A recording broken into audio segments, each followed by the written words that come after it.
Hey YouTube, thanks for checking out The Film Geek. Today I'm talking about the 1996 film, The Phantom. It's beautiful. It's magnificent. Show me the power. Show me the power.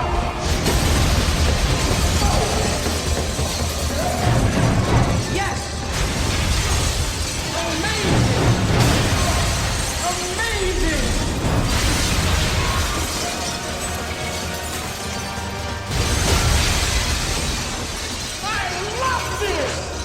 The Phantom is directed by Simon Windsor, starring Billy Zane, Kristy Swanson, and Treat Williams. The story of The Phantom goes like this. The Phantom has to travel to New York City in order to stop a crazy criminal mastermind from obtaining these mystical skulls that will grant the possessor ultimate power. So who is the Phantom, you might ask?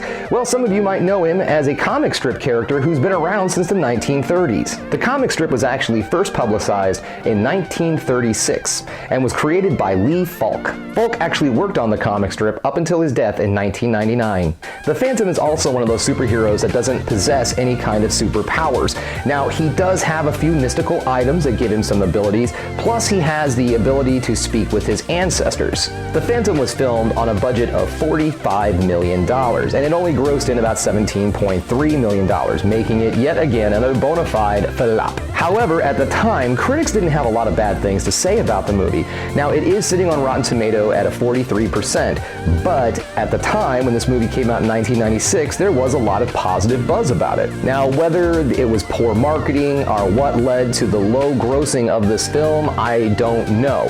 But audiences just didn't show up to see this movie. But they did rent it on VHS and purchase it on DVD. The movie did go on to have a second life in video and DVD, which has granted it a cult following. Originally, the movie was supposed to be part of a trilogy, but because the movie failed to make any money at the box office, the idea for a trilogy was scrapped. So what do I like about this movie? Well, first off, I'm going to talk about the performances, because honestly, one of the best things about this movie is just how great the entire cast does. This movie is a little on the silly side, it is a little on the cheesy side, but it's supposed to be. This movie is supposed to emulate the serials of the 1930s and 1940s, and let me tell you, it pulls it off perfectly. So we're going to start this off with our lead actor, and that is Billy Zane. He plays the Phantom. Billy adds this great cheesy goofiness to the character that I absolutely love. The Phantom isn't perfect. He's not suave. He's not cool. He's kind of a goofball. I mean, he is a dude who was raised in the jungle and really hasn't had a lot of contact with life outside of the jungle. And that has also led him to be really bad at keeping a secret identity. He actually gets found out pretty quick when he gets to New York, because he just starts doing his like really cool superhero poses of the Phantom and stuff like that, and it just kind of gives him away, and it makes it kind of a running gag that he's just not very good at hiding that secret identity.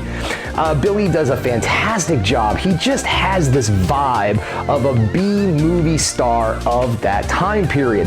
That cool grin, everything. The movie is perfect, and Billy is perfect for the role of the Phantom. Kristy Swanson of Buffy the Vampire Slayer fame plays our heroine in this story, and again, just like in The Shadow, she has that absolutely 1930s starlet look to her. She feels like she has fallen out of a film in that time period. Her look, the way she acts, she is awesome. Treat Williams plays the villain of this story, and let me tell you guys, he is fantastic. He adds this childlike wonder to a villain. He's like a kid in a candy store throughout the whole thing. He's like this guy who's always read these stories about these mystical items, but he's never actually got his hands on one before. And then when he does, he's just like, he just got a new Xbox or something. He's like, oh! Another thing I love about this movie, it is absolutely beautiful. It is an extremely well shot film. Everything looks great. The scenes that are filmed in the jungle are colorful and lush. The scenes that are filmed in the 1930s in New York are very authentic, and they just look great. Everything about this movie looks spectacular. The movie is so well shot that Roger Ebert even said it was probably one of the best looking films he had ever seen. So guys, if you haven't seen The Phantom, I highly recommend it. It is out there streaming right now for free on Crackle, so if you have Crackle as one of your streaming services, check it out. It's one of those, kind of like Tubi TV.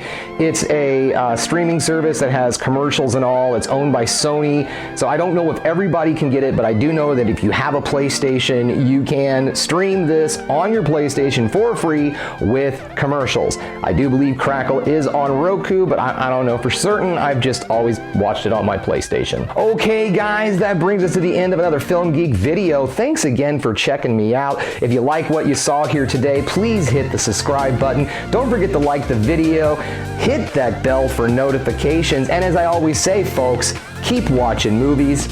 You know I'm gonna.